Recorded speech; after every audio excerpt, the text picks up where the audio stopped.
નમસ્કાર, આવતીકાલેમાં આપનું સ્વાગત છે અને આવતીકાલે કેવી રણનીતિ મદદરૂપ થઈ શકશે અને કયા સંકેતો પર નજર રાખવી જોઈએ એની ચર્ચા સાથે હાજર છું હું જર્નાલ કંટી। તો આવતીકાલના માર્કેટ પર ચર્ચા કરતા પહેલા આજના માર્કેટને લગતા મુખ્ય સમાચારો પર નજર કરી લઈએ।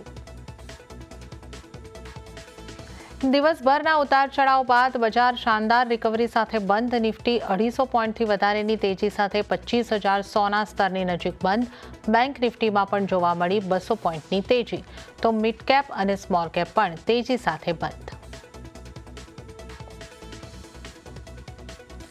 બજેટમાં બૂસ્ટર બાદ એલએનટીમાં આવી શાનદાર તેજી। શેર લગભગ 3% ઉછળીને નિફ્ટીના ટોપ ગેનર્સમાં સામેલ। બજેટમાં કેપેક્સ ઉપર ખર્ચ અને પાવર સેક્ટરની જાહેરાત। કેપેક્સ ઉપર સરકાર કરશે 12.2 લાખ કરોડનો ખર્ચ। ડેટા સેન્ટરને ટેક્સ હોલિડેની બજારમાં જાહેરાત બાદ આજે ડેટા સેન્ટર સંબંધિત સ્ટોક્સમાં આવી તેજી। અનંતરાજ 5% વધ્યો, તો ડેટા પેટર્નમાં પણ 4% સુધીની રહી તેજી। અને અદાણી ગ્રુપ શેર્સમાં ચોતરફી ખરીદારી। અદાણી પોર્ટ્સમાં 4.25%ની તેજી। નિફ્ટીના ટોપ ગેનર્સમાં સામેલ, સાથે જ અદાણી ગ્રીન, અદાણી એન્ટરપ્રાઇઝ અને અંબુજા સિમેન્ટમાં પણ ખરીદારી। અને આવતીકાલે જાહેર થશે નિફ્ટીની 3 કંપનીઓ બજાજ ફાઇનાન્સ, અદાણી એન્ટરપ્રાઇઝિસ અને અદાણી પોર્ટના પરિણામ, સાથે જ વીબીએલ, એબી કેપિટલ, એનએમડીસી સહિત વાયદાની 5 કંપનીઓના પરિણામ પર રહેશે નજર।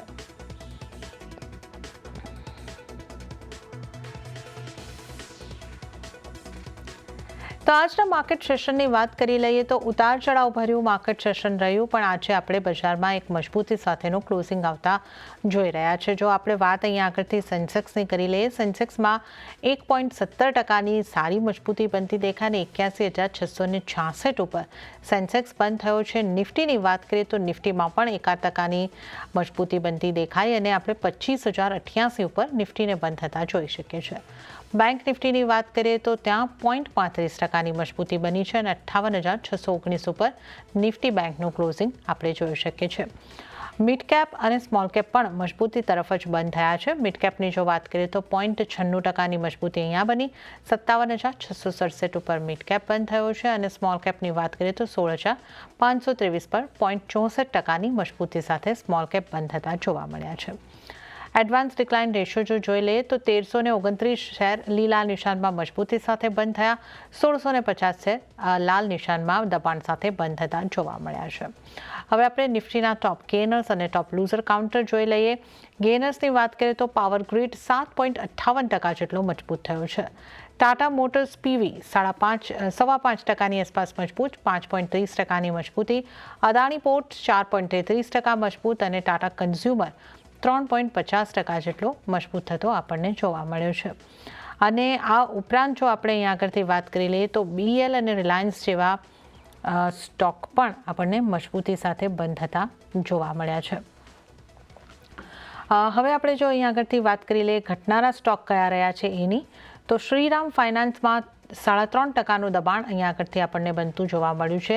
એક્સિસ બેંકમાં 2.16%નું દબાણ બન્યું છે અને મેક્સ હેલ્થકેરમાં અહીંયા આગળથી આપણે 1.90%નું દબાણ બનતા જોઈ શકીએ છીએ। આ ઉપરાંત ઇન્ફોસિસ, સિપ્લા અને ટાઇટનમાં પણ આપણે 1% આસપાસના દબાણ સાથેના ક્લોઝિંગ જોઈ શકીએ છીએ। તો આપણે ટોપ ગેનર્સ, ટોપ લૂઝર્સ જોયા। હવે આવતીકાલના બજારની ચર્ચા કરવા માટે આપણી સાથે જોડાઈ રહ્યા છે ચોઇસ બ્રોકિંગના કુનાલ પરાર। કુનાલજી, સ્વાગત છે આપનું સીએનબીસી બજાર પર। અને જે રીતે આપણે જોયું કે આ વખતે આપણે બજેટને કારણે રવિવારે પણ માર્કેટ ચાલુ રહેતા જોયા, એક એસટીટીને કારણે આપણે બજારની અંદર જોયું બજાર નિરાશ થયું, ઘટાડો આવ્યો અને આજના દિવસે સોમવારના દિવસે ઉતાર ચઢાવનું સેશન અને 1% મજબૂતી સાથે માર્કેટને બંધ થતા આપણે જોઈ રહ્યા છે। 25,000ની ઉપરનું ક્લોઝિંગ આપણે જોઈ રહ્યા છે, તો કઈ રીતે તમે જોઈ રહ્યા છો આ ક્લોઝિંગને? હવે આગળ નિફ્ટી માટે કેવી સ્ટ્રેટેજી અપનાવવી જોઈએ? Good afternoon and Nifty bank નિફ્ટીની વાત કરીએ અત્યારે આ લેવલ પર જે વ્યૂ બની રહ્યો છે નિફ્ટી બેંક નિફ્ટીને લઈને થોડો ડાઇસી બની રહ્યો છે। નો ડાઉટ આજના દિવસમાં એક સારી એવી રિકવરી આપણને નિફ્ટી બેંક નિફ્ટીમાં જોવા મળી છે, બટ એટલો કોન્ફિડન્સ નથી આવી રહ્યો કે આજે રેલી માર્કેટે આજે બતાવી છે એ સસ્ટેન થાય અને 25,000ની ઉપરના આજના દિવસમાં આપણને નિફ્ટી ગ્રોથ બતાવેલા છે। કેમ કે હજુ પણ ઉપરા લેવલ પર જોવા જઈએ તો 25,220 પાસે સ્ટ્રોંગ રેઝિસ્ટન્સ આવી રહ્યું છે 200 ડેઝ મૂવિંગ એવરેજનું. જ્યાં સુધી એની ઉપર સસ્ટેન નહીં થાય ત્યાં સુધી મને કોઈ સારી મોમેન્ટમ અત્યારે હાલ પૂરતી નથી જોવા મળી રહી. તો વ્યૂ અત્યારે આ લેવલ પર થોડો ડાઇસીસ બની રહ્યો છે. 25,250 સ્ટ્રોંગ રેઝિસ્ટન્સ છે જે 200 ડેઝ મૂવિંગ એવરેજ છે. અને લો લેવલ પર જોવા જઈએ તો 24,900 24,800 હજુ પણ ઓપન છે નિફ્ટી માટે. ઓકે, તો અહીંયા આગળથી આપણે એક નિફ્ટી માટે ડાયસી વ્યૂની વાત કરી રહ્યા છે, જે હવે આગળના સપોર્ટ લેવલ 25,250 24,800 સુધી પણ આપણે એક ઘટાડો જોઈ શકીએ છીએ. તો આ નિફ્ટીની વાત કરીએ અને બેંક નિફ્ટી માટે પણ આપનો વ્યૂ કેવી રીતનો બનશે? વાત કરીએ તો નિફ્ટી અત્યારે આ લેવલ પર જે વ્યૂ બની રહ્યો છે એ થોડોક ડાયસીસ બની રહ્યો છે. બેંક નિફ્ટીમાં પણ કોઈ ખાસ એવી મોમેન્ટમ નથી જોવા મળી રહી. બેંક નિફ્ટી 58,586 પાસે ટ્રેડ કરે છે. એ પણ ઉપલા મથાળે જોવા જઈએ તો 58,586 નું લેવલ છે. 59,000 ની ઉપર જ્યાં સુધી સસ્ટેન નથી થતી ત્યાં સુધી મને કોઈ ખાસ એવી મોમેન્ટમ બેંક નિફ્ટીમાં નથી જોવા મળી રહી. તો બેંક નિફ્ટીમાં પણ અત્યારે આ લેવલ પર વ્યૂ થોડો ડાયસી છે. 59,000 ની ઉપર બેંક નિફ્ટી સસ્ટેન થવું જરૂરી છે. જો સસ્ટેન થાય છે તો પછી તમને મીન ટાઈમમાં 60,000 સુધી પણ લેવલ બતાવી શકે છે. અને લો લેવલની વાત કરીએ તો 56,800 સુધીના હજુ પણ લેવલ બેંક નિફ્ટી માટે લોઅર સાઈડ પર ઓપન છે. જો ઉપરના મથાળે 59,000 ની ઉપર બેંક નિફ્ટી સસ્ટેન નથી થતી ત્યાં સુધી. ઓકે, તો નિફ્ટી બેંક નિફ્ટી બંને માટે એક ડાયસી જે સિચ્યુએશન અહીંયા આગળથી આપણને બનતી જોવા મળી રહી છે. તો આપણે અહીંયા આગળથી ખાસ કુણાલ પરારજીનો વ્યૂ નિફ્ટી અને બેંક નિફ્ટી ઉપર લીધો છે. હવે અન્ય નિષ્ણાતો ખાસ નિફ્ટી માટે કેવો વ્યૂ રાખી રહ્યા છે એના ઉપર નજર કરી લઈએ. વિદ્યાસાગરના નિશિત દોશીએ નિફ્ટી 50ના ફેબ્રુઆરી ફ્યુચરને બાય કરવાની સલાહ આપી છે 25,149ની આસપાસથી. ટાર્ગેટ તેઓ જોઈ રહ્યા છે 25,350નો. સ્ટોપ લોસ 24,990નો રાખવાની સલાહ નિશિત દોશી તરફથી. અને ત્યારે જ હવે આપણે નજર કરીએ એસએસજે ફાઇનાન્સના વિરલ છેડાની સલાહ ઉપર. એમણે નિફ્ટીને 52 ડિપ્સ કરવાની સલાહ આપી છે. 25,050 25,000ની આસપાસથી ખરીદી કરી શકાય છે. સ્ટોપ લોસ 24,800નો રાખવાનો રહેશે અને ટાર્ગેટ 25,300ના બનતા વિરલ છેડા અહીંયા આગળથી જોઈ રહ્યા છે. તો આપણે નિષ્ણાતોની નિફ્ટી ઉપર સ્ટ્રેટેજી જાણી અને હવે આપણે સ્ટોક સ્પેસિફિક ચર્ચાની શરૂઆત કરીશું. કુનાલજી આપણી સાથે જોડાયેલા છે. કુનાલજી, પાવર ગ્રીડથી શરૂઆત કરીએ. આજનો ટોપ ગેનર અહીંયા આગળથી રહ્યો છે અને જે રીતનું બજેટ આવતું જોવા મળ્યું છે, પાવર એનર્જી સેક્ટરને અહીંયા આગળથી એક બૂસ્ટ આપવાની વાત છે. તો પાવર ગ્રીડના ચાર્ટ આજની મજબૂતી બાદ તમને કેવા લાગે છે અને હવે શું કરવું જોઈએ, અને આ સેક્ટરમાંથી આપની કોઈ અન્ય સલાહ બનશે? પાવર ગ્રીડની વાત કરીએ જે પ્રમાણે અત્યારે પાવર ગ્રીડ મોમેન્ટમ પકડતા જોવા મળ્યું છે, જે પ્રમાણે અત્યારે કાઉન્ટર ટ્રેડ કરી રહ્યું છે 7.5-8% લેવલ સાથે કાઉન્ટરમાં આપણને મોમેન્ટમ જોવા મળી રહી છે. ઉપલા મથાળે જોવા જઈએ તો 285 સુધી આ લેવલ આ કાઉન્ટર આપણને બતાવે છે. 285 ની ઉપર જો સસ્ટેન થાય તો ભાઈ તમને 300 સુધીના પણ લેવલ આ કાઉન્ટર બતાવવા માટે સક્ષમ છે. વ્યૂ ડેફિનેટલી પોઝિટિવ સાઈડનો છે. નવી પોઝિશન બનાવીને ચાલવાની સલાહ તો બિલકુલ નથી, પણ જો તમારી પાસે ઓલરેડી પોઝિશન હોય તો તમે હોલ્ડ કરીને ચાલો. 285 થી લઈને 300 સુધીના લેવલ આપણને પ્રાઇવેટ ગીટમાં જોવા મળે. અને સામે સાઈડ આરઈસી પીએફસીના રિસ્ટ્રક્ચરિંગને લઈને પણ વાતો થઈ છે. તો હું કહીશ કે પોર્ટફોલિયોમાં આ બંને સ્ટોક અત્યારે આ લેવલ પર જો એડ કરીને ચાલુ હોય તો ચાલી શકાય. પીએફસી અત્યારે 385 પાસે ટ્રેડ કરે છે. આવનારા દિવસોમાં 440 સુધીના પણ લેવલ તમને પીએફસી બતાવે એવું લાગી રહ્યું છે. તો પીએફસી આ લેવલ પર ટ્રેડિંગ પર્સપેક્ટિવથી નહીં, બટ પોર્ટફોલિયો પર્સપેક્ટિવથી આ લેવલ પર એડ કરીને ચાલી શકાય. અને આરઈસી અત્યારે 363 પાસે છે. એમાં પણ ઉપલા મથાળે 390 ને 390 જો બ્રેક કરે તો પછી 450 સુધીના લેવલ ત્યાં પણ આપણને આવતા જોવા મળી શકે. ઓકે, તો અહીંયા આગળથી આપણે પાવર ગ્રીડ માટે હોલ્ડની સલાહ બની રહી છે. જો તમારી પાસે હોય તો હોલ્ડ કરીને ચાલી શકો છો. નવી ખરીદીની સલાહ નથી અને આરઈસી પીએફસી પર ખાસ ધ્યાન આપીને ચાલવાની સલાહ બની રહી છે. વારી એનર્જી, પ્રીમિયમ એનર્જી, આ બધા કાઉન્ટર્સમાં પણ આપણને સારી મજબૂતી આવતી જોવા મળી.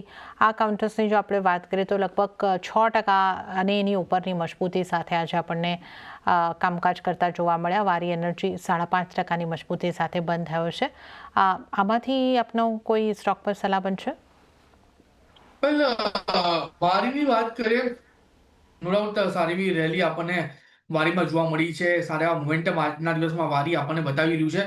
અને 5.5% ઉપર હતું. નવી ખરીદારી કરીને ચાલવાની સલાહ ડેફિનેટલી રહેશે. અત્યારે જે પ્રમાણે મોમેન્ટમ છે 200 ની ઉપર કાઉન્ટર સસ્ટેન થયો છે. 2740 એસએલની સાથે તમે અહીંયા પોઝિશન બનાવીને ચાલી શકો છો. ટાર્ગેટની વાત કરીએ તો ઉપલા મથાળે 2860 અને એ જો બ્રેક કરે તો પછી તમને 2920 સુધીના પણ લેવલ એઝ ટાર્ગેટ તમને આ કાઉન્ટર બતાવી શકે છે. વ્યૂ ડેફિનેટલી અત્યારે આ લેવલ પર પોઝિટિવ સાઇડનો છે. કે વારી એનર્જી પર પોઝિટિવ વ્યૂ અને અહીંયા આગળ એક તમે ખરીદારી તરફ રહી શકો છો. એક પોઝિટિવ વ્યૂ અહીંયા આગળથી બની રહ્યો છે. હવે બજેટના બૂસ્ટરની જે આપણે વાત કરી રહ્યા છીએ તો એલએનટીના સ્ટોકમાં પણ આપણને શાનદાર મજબૂતી આવતી જોવા મળી અને આ સ્ટોકમાં પણ આપણે જોઈએ તો પોણા 3% મજબૂતી 2.81% મજબૂતી એલએનટી બંધ થયો છે. તો અહીંયા આપની સલાહ કઈ રીતે બનશે? આનો ચાર્ટ આપને કેવો લાગે છે? સારી એવી મોમેન્ટમ એલએનટી આપણને બતાવી છે. તમે જુઓ અત્યારે એલએનટી આ લેવલ પર 2915 2914 પાસે ટ્રેડ કરે છે આજના દિવસમાં 3% ઉપર છે. બટ નવી પોઝિશન અત્યારે બનાવવા માટે સલાહ નથી. થોડુંક વેટ એન્ડ વોચ કરો. કાઉન્ટર નીચે 3350 લેવલ જો બતાવે છે તો ત્યાં તમે નવી ખરીદારી કરીને ચાલી શકો છો. અત્યારે થોડુંક અવોઇડ કરીને ચાલવાની સલાહ રહેશે. ઓકે, તો આપણે અહીંયા આગળથી એલએનટીની વાત કરીએ. હવે અદાણી ગ્રુપના સ્ટોક્સની વાત કરી લઈએ.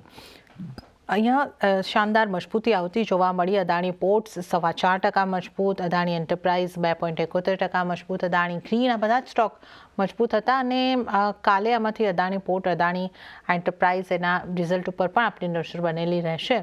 તો એવામાં અદાણી ગ્રુપમાંથી કોઈ સ્ટોક પર આપની સલાહ બનશે, કુનાલજી? અદાણી પોર્ટની વાત કરીએ, અદાણી એન્ટરપ્રાઇઝ છે, અદાણી ગ્રીન છે, દરેક લેવલની વાત કરીએ, દરેક સ્ટોકની વાત કરીએ તો અત્યારે આ લેવલ પર વ્યૂ જે બની રહ્યો છે થોડોક અવોઇડ કરીને ચાલવાનો બની રહ્યો છે. કેમ કે તમે જુઓ Adani port, Adani energy, Adani enterprise અત્યારે આ લેવલ પર એના 200 ડેઝ મૂવિંગ એવરેજના નીચે ચાલી રહ્યો છે. અને બીજા એટીસીએલની વાત કરીએ ને તો મતલબ જેટલા પણ સ્ટોક તમે જોશો બધા દરેક સ્ટોક 200 ડેઝ મૂવિંગ એવરેજના નીચે અત્યારે ટ્રેડ કરતા આપણને જોવા મળી રહ્યા છે. તો ટોટલી એક્ઝિટ કરીને ચાલવાની સલાહ રહી છે. અત્યારે આ લેવલ પર કોઈ ખાસ મોમેન્ટમ અત્યારે મને અદાણી કાઉન્ટર્સ, અદાણી પેડિગ્રીમાં અત્યારે જોવા નથી મળી રહ્યું. ઓકે, તો અહીંયા આગળથી આપણે અદાણી ગ્રુપના સ્ટોક્સની પણ ખાસ ચર્ચા કરી. અહીંયા કેવી સ્ટ્રેટેજી રાખવાની રહેશે. અને હવે આજે આપણે જોઈએ કે ઓટો સ્ટોક્સમાં પણ મોમેન્ટમ આવતું દેખાયું છે. ટાટા મોટર્સ પ્રાઇવેટ વ્હીકલ 5.5% જેવો મજબૂત થતો દેખાયો છે. આ ઉપરાંત એમએનએમમાં પણ એક આપણને 3% આસપાસની મજબૂતી બનતી દેખાય છે. ઓટો સ્ટોકમાંથી આપની કઈ રીતની સલાહ બનશે? કયો સ્ટોક રડારમાં રાખવો જોઈએ? ડેફિનેટલી ટાટા મોટર્સ પેસેન્જર વ્હીકલની વાત કરીએ તો સારી એવી મોમેન્ટમ આજના દિવસમાં કાઉન્ટરે બતાવી છે. 362 પાસે કાઉન્ટર ટ્રેડ કરે છે, 5% ઉપર છે. હું કહીશ કે ટાટા મોટર પેસેન્જર વ્હીકલમાં જ પોઝિશન બનાવીને ચાલવાની સલાહ રહેશે.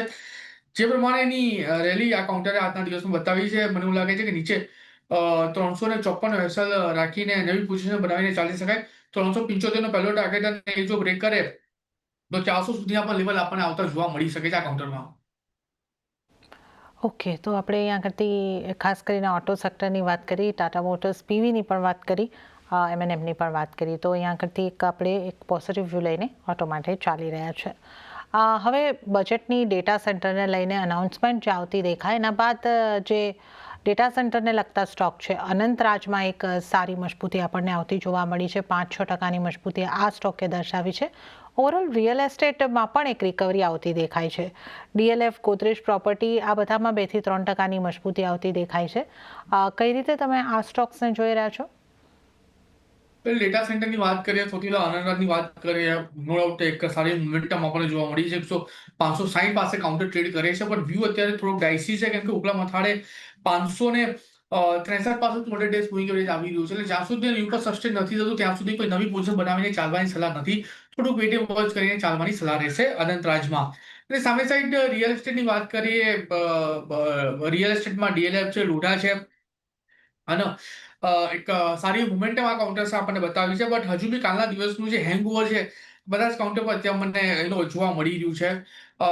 દરેક કાઉન્ટર્સ આપણે રિયલ એસ્ટેટના જોવા જઈએ, લોઢા, ડીએલએફ છે, પ્રેસ્ટીજ એસ્ટેટ છે કે આપણે ગોદરેજ પ્રોપર્ટીઝની વાત કરીએ તો વ્યૂ અત્યારે આ લેવલ પર થોડો ડાયસી બની રહ્યો છે. મને એવું લાગે છે કે ટાઈમિંગ માટે અવોઇડ કોઈ વધારે સારું રહેશે. એક પર્ટિક્યુલર ડાયરેક્શન આપણને થોડાક ટાઈમ પછી ખબર પડે, જ્યાં સુધી આ હેંગઓવર એક વખત કાઉન્ટરનું ન્યુટ્રલાઇઝ થયા પછી. અને હવે આપણા ટ્રેડિંગ કોલ્સ જાણી લઈએ. તો કયા સ્ટોક પર બની રહી છે તમારી પસંદગી? ટ્રેડિંગ કોલની વાત કરીએ તો બે સ્ટોક એવા છે જેમાં એક સારી મોમેન્ટમ એક્સપેક્ટેશન આપણે રાખીને ચાલી શકીએ છીએ. સૌથી પહેલા છે હિન્દ પેટ્રો છે.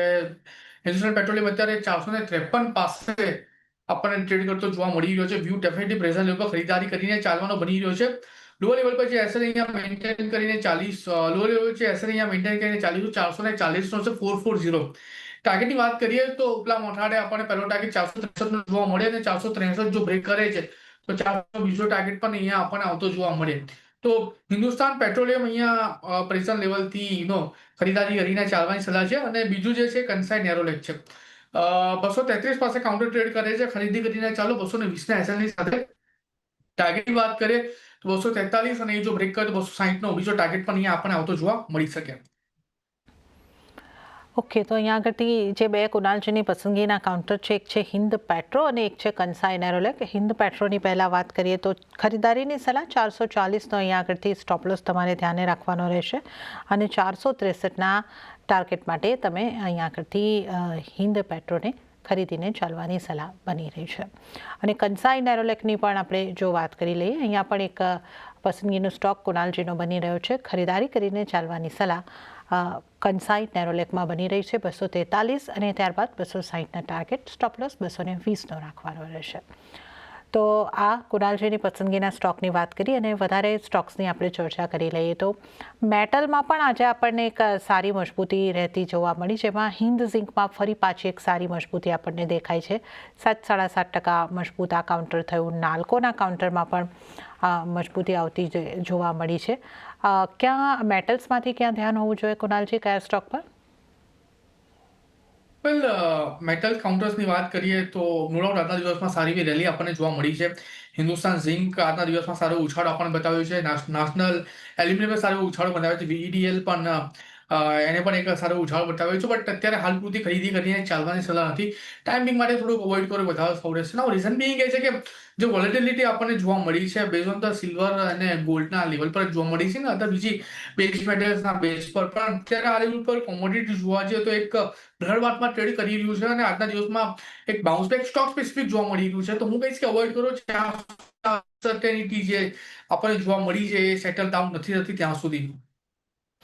ઓકે, તો મેટલને અત્યારે અવોઇડ કરીને ચાલવાની સલાહ બની રહી છે.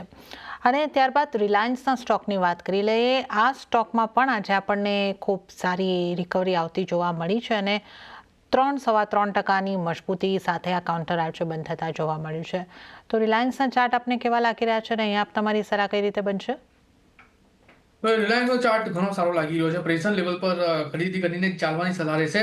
આજના દિવસમાં 1390 પાસે કાઉન્ટર ટ્રેડ કરે છે. નીચે 1335 ના એસએલની સાથે પોઝિશન બનાવીને ચાલી શકો છો. આવનારા દિવસમાં 1445 અને એ જો બ્રેક કરે તો પછી 1520 સુધીના પણ લેવલ રહેશે. ટાર્ગેટ તમને આ કાઉન્ટર બતાવી શકે છે. ઓકે, તો રિલાયન્સમાં ખરીદી કરીને ચાલવાની સલાહ 1335નો સ્ટોપ લોસ ધ્યાને રાખો અને 1445થી લઈને 1520 સુધીના ટાર્ગેટ તમને આવનારા દિવસોમાં જોવા મળી શકે છે રિલાયન્સ પર ખરીદીની સલાહ. અને આપને ખાસ જણાવી દઈએ કે આપ જે ચેનલ જોઈ રહ્યા છો CNBC બજાર, એનો કાર્યભાર નેટવર્ક 18 અને CNBC TV 18નું સ્વતંત્ર મીડિયા ટ્રસ્ટ ધરાવે છે અને એનાથી મળતા આર્થિક લાભ રિલાયન્સ ઇન્ડસ્ટ્રીઝને મળે છે. તો એક ડિસ્ક્લેમર અને આપણે વધુ સ્ટોક્સની ચર્ચામાં જો આગળ વધીએ, બેંક્સની વાત આજે આપણી બાકી રહી છે. બેંક્સમાં HDFC બેંક 0.5% મજબૂતી બતાવી રહી હતી. ICICI બેંકમાં 1.25% મજબૂતી. SBIની વાત કરીએ, અહીંયા પણ 1% સારી મજબૂતી આપણને જોવા મળી. બેંકમાં ક્યાં ધ્યાન હોવું જોઈએ કુનાલજી? બેંકની વાત કરીએ તો આજના દિવસમાં એક સારી મોમેન્ટમ આપણને બેન્કિંગ કાઉન્ટરમાં પણ જોવા મળી છે. ખાસ કરીને પ્રાઇવેટ બેંકમાં મને એવું લાગે છે કે આવનારા દિવસોમાં એક્સપોઝર વધારી શકાય છે કમ્પેર ટુ PSU બેંક, જે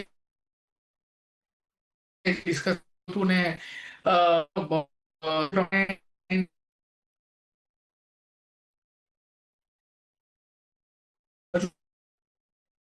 અહીંયા આગળથી પ્રાઇવેટ બેંકમાં ખાસ ધ્યાન રાખીને ચાલવાની સલાહ જે છે અહીંયા આગળથી કુનાલજી તરફથી મળતી જોવા મળી રહી છે, જેમાંથી આપણે અહીંયા આગળથી ખાસ વાત કરી કે ઘણી બેંકમાં આપણને એક સારા મૂવ આવતા જોવા મળ્યા છે. એક એક્સિસ બેંકના કાઉન્ટર પર નજર કરી લઈએ. આ એક કાઉન્ટર એવું રહ્યું કે જ્યાં 2%નું દબાણ બનતું જોવા મળ્યું છે. બાકી આપણે જે રીતે અહીંયા આગળથી વાત કરી કે જી કુનાલજી, આપ બેંક્સ ઉપર આપનો વ્યૂ જણાવી રહ્યા હતા. વેલ બેંક પર ફોકસ કરીને ચાલવાની સલાહ હતી મારી. તમે અત્યારે આ લેવલ પર PSU બેંકને થોડુંક અવોઇડ કરો, વધારે સારું રહેશે. પ્રાઇવેટ બેંક લાગે છે આપણને જોવા મળે એમાં જે વ્યૂ બની રહ્યો છે બેંક એમાં ઓકે, તો આપણે અહીંયા આગળથી બેંક્સમાંથી જે કુનાલજી જણાવી રહ્યા હતા કે પ્રાઇવેટ બેંક ઉપર ખાસ ફોકસ કરીને ચાલવાનું રહેશે. તો આપણે બેંક બાદ જો NBFCs ઉપર નજર કરી લઈએ તો શ્રીરામ ફાઇનાન્સમાં આજે આપણને ખાસો ઘટાડો આવતો જોવા મળ્યો અને જ્યાં 3.56% જેવું દબાણ જે છે એ અહીંયા આગળથી બનતું જોવા મળ્યું છે. બજાજ ફાઇનાન્સની જો આપણે વાત કરીએ તો એ પણ લગભગ ફ્લેટ ટુ પોઝિટિવ રહ્યો તો 0.15% આસપાસની મજબૂતી સાથે બંધ થયો છે, પણ જેને આપણે ફ્લેટ કહી શકીએ. પણ શ્રીરામ ફાઇનાન્સ આજનો ટોપ લૂઝર બન્યો છે. તો આ NBFCsમાં પણ આપણે આજે એક મૂવ્સ જે છે એ અહીંયા આગળથી આવતા જોયા છે. IT સેક્ટર એક એવું સેક્ટર રહ્યું આજના દિવસે કે જ્યાં આપણે દબાણ સાથેનું ક્લોઝિંગ જોયું છે. ઇન્ફોસિસ 2%નું દબાણ દર્શાવીને બંધ થયું છે અને ઇન્ફોસિસમાં આપણે જે રીતે વાત કરી 1629ના આસપાસના સ્તર ઉપર ક્લોઝિંગ આવતું આપણે જોઈ શકીએ છીએ અને TCS ઉપર નજર કરીએ 0.5%નું દબાણ ત્યાં પણ બન્યું. તો આ આપણે અહીંયા આગળથી ખાસ કરીને વાત કરી રહ્યા હતા IT સ્ટોક્સની. આપણે બેંક્સની વાત કરી રહ્યા હતા કુનાલજી. બેંક અને NBFCs બંને માટે આપણે સાથે પ્રશ્ન પૂછી રહી છું. શ્રીરામ ફાઇનાન્સ આજે આપણને એક નેગેટિવિટી સાથે ક્લોઝ થતો જોવા મળ્યો છે, તો આપની કઈ રીતની સલાહ બનશે? ફાઇનાન્સ બેંક શ્રીરામ ફાઇનાન્સની વાત કરીએ ડેફિનેટલી આજે 3.5% નીચેના ક્લોઝિંગ આપણને બતાવ્યા છે. ઇન્ટરમીડિયેટ જે બોટમ હતું 960નું અત્યારે એની ઉપર ક્લોઝિંગ આવી છે, તો ક્યાંક ને ક્યાંક મોમેન્ટમ પ્રોટેક્ટેડ છે, પણ જો 960ના નીચે ક્લોઝિંગ આવે છે તો પછી તમને આ નીચે 875 સુધીના પણ લેવલ બતાવી છે કેવું લાગી રહ્યું છે. એટલે વ્યૂ અત્યારે શ્રીરામ ફાઇનાન્સને લઈને વેટ એન્ડ વોચ કરીને ચાલવાનો બની રહ્યો છે. 960ના નીચેનું ક્લોઝિંગ ફર્ધર ઘટાડો આપણને કાઉન્ટરમાં બતાવી શકે. ઓકે, તો આપણે અહીં આગળથી એક શ્રીરામ ફાઇનાન્સની વાત કરી અને ત્યારબાદ ITમાંથી આપની કઈ રીતની સલાહ બનશે? એઝ અ સેક્ટર આજે એકમાત્ર સેક્ટર રહ્યું કે જે નેગેટિવિટી સાથે બંધ થયું છે. ઇન્ફોસિસમાં ખાસું દબાણ બન્યું, TCSમાં 0.5%નું દબાણ, પણ HCL ટેક જેવા અમુક કાઉન્ટર રહ્યા કે જ્યાં આપણને લીલા નિશાનમાં પણ કારોબાર બંધ થતા જોવા મળ્યા છે. તો ITમાંથી આપની કઈ રીતની સલાહ બનશે? કોફોર્જ, HCL, ટેક મહિન્દ્રા, વિપ્રો બધા જ આજના દિવસમાં સારા એવા લેવલ પર ક્લોઝ થયા છે. હા, જે બીજા TCS, ઇન્ફોસિસ તે અત્યારે થોડા ઘટાડા સાથે બંધ થયેલા કાઉન્ટર છે. વ્યૂ ડેફિનેટલી અત્યારે આ લેવલ પર મારો થોડોક સાઇડવેઝનો છે. નવી પોઝિશન તો અત્યારે ઇન્ટ્રાડે પર્સપેક્ટિવ કે ટ્રેડિંગ પર્સપેક્ટિવ બનાવીને ચાલવાની સલાહ નથી, બટ હા, જો લોંગ ટર્મ પોર્ટફોલિયો ક્રિએશન કરવું હોય તો આઈ થિંક આ લેવલ પર TCS અને ઇન્ફોસિસ બંને સ્ટોક સારા લાગી રહ્યા છે. આવનારા દિવસોમાં સારો એક ઉછાળો આપણને જોવા મળી શકે ને, જે પ્રમાણે અત્યારે ગવર્મેન્ટ ડેટા સેન્ટરને લઈને અત્યારે એગ્રેસિવ થઈ રહી છે, AI ને લઈને એગ્રેસિવ થઈ રહી છે. આઈ થિંક આવનારા દિવસમાં સારું રિટર્ન આપણને IT કાઉન્ટર્સ બતાવી શકે. તો લોંગ ટર્મ પોર્ટફોલિયો ક્રિએશનના બેઝ પર ઇન્ફોસિસ અને TCS બંને પર ફોકસ કરીને ચાલી શકાય. ઓકે, તો લોંગ ટર્મ પોર્ટફોલિયો માટે ઇન્ફોસિસ અને TCS ઉપર તમે ફોકસ રાખી શકો છો. તો આ સલાહ IT સ્ટોક્સમાંથી બની રહી છે. અને ત્યારે જ કુનાલજી, હવે સમય થઈ રહ્યો છે આપની પાસેથી રજા લેવાનો, તો આપના કોઈ ડિસ્ક્લોઝર? જે પણ સ્ટોકની વાત કરી છે, જે પણ આપણે રિકમેન્ડેશન આપ્યું છે, એમાંથી ઇન્ફોસિસ, રિલાયન્સ આ બે સ્ટોક એવા છે જે લોંગ ટર્મ પર્પઝથી મેં મારા પોર્ટફોલિયોમાં હોલ્ડ કરીને રાખ્યા છે. બીજો કોઈ પણ સ્ટોક મારા પોર્ટફોલિયોમાં નથી. ક્લાયન્ટ વાઇઝ પોઝિશન આ બધા સ્ટોકમાં હોઈ શકે છે. જી કુનાલજી, અને આપનો ખૂબ ખૂબ આભાર અમારી સાથે આ ચર્ચા કરવા બદલ અને આવતીકાલને માટે વિવિધ સ્ટોક પર ચર્ચા કરવા બદલ આપનો આભાર. તો આ સાથે જ આવતીકાલેમાં હાલ પૂરતું આટલું જ. હાલ મને આપશો રજા. વધુ અપડેટ અને સમાચારો માટે આપ જોતા રહો CNBC બજાર. નમસ્કાર.